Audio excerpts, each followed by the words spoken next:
We all have choices and options we could pursue to change our current reality. Our lives aren't linear paths, they are a prism of endless possibilities. One choice can branch out into infinite potential realities. Unfortunately, rather than take an alternative path, we often trap ourselves into remaining where we are, based on our own thoughts. By doing so, we build our own prisons. Today we're going to explore the building blocks of these prisons, our self-limiting beliefs. We'll discuss what they are, where they come from, and some strategies to overcome them. Let's get started. By definition, a self-limiting belief is a state of mind or belief that restricts you. It restricts the choices you make or the actions you take. This is admittedly a broad definition, which reflects the wide range of limiting beliefs that could affect us. Here are some examples. How many of these have you said at one time or another about yourself or your circumstances?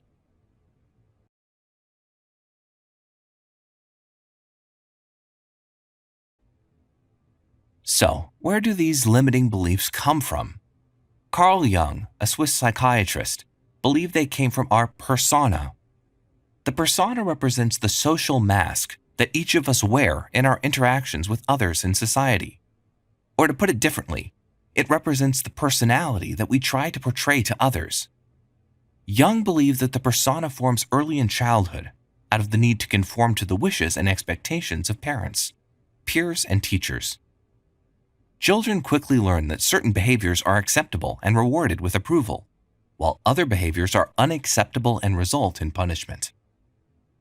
The tendency is to build acceptable traits into the persona and keep unacceptable traits hidden or repressed.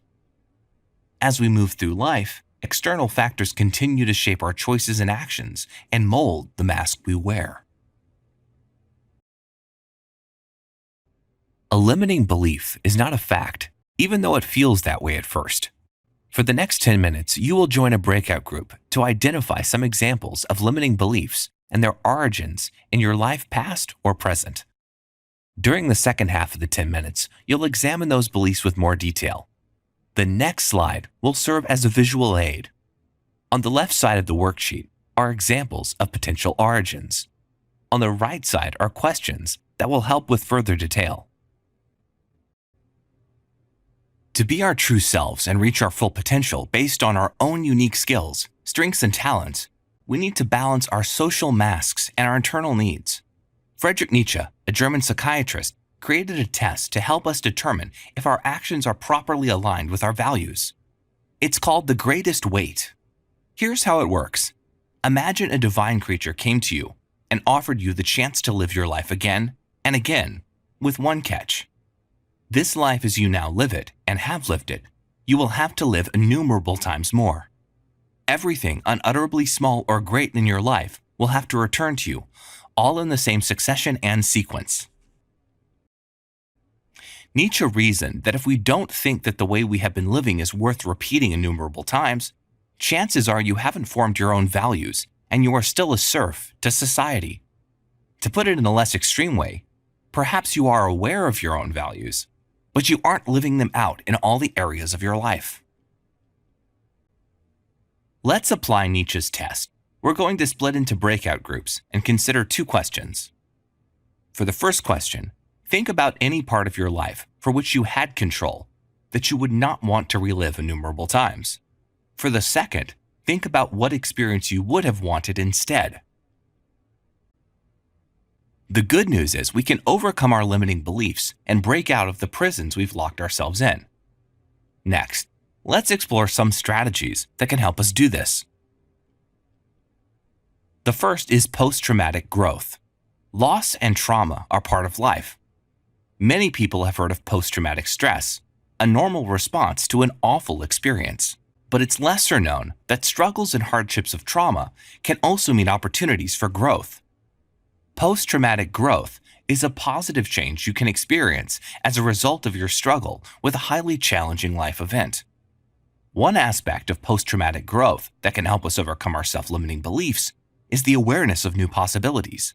Sometimes trauma closes the door to goals that people want to set out to accomplish. In having to reestablish priorities and identify new goals for their lives, some can see new pathways and possibilities they never knew existed. A second strategy to overcoming self-limiting beliefs is by substituting memories. The brain does this in two opposite ways. One is by training yourself to recall the memory less or not at all. The other is by creating substitute memories that can benefit you or help you feel differently about it. Let's split back into our breakout groups and consider the second approach. Using an example from slide 5, which talked about examples and origins of your limiting beliefs, think about what would have happened if you had the opposite experience. How would things be different if you had received overwhelming encouragement and support? Now that you are aware of your limiting beliefs, their origins, and how they've affected your behavior, you can change those limiting beliefs into empowering beliefs. You can break free from what is holding you back. I hope our discussion today has given you some helpful tools to aid you in this process.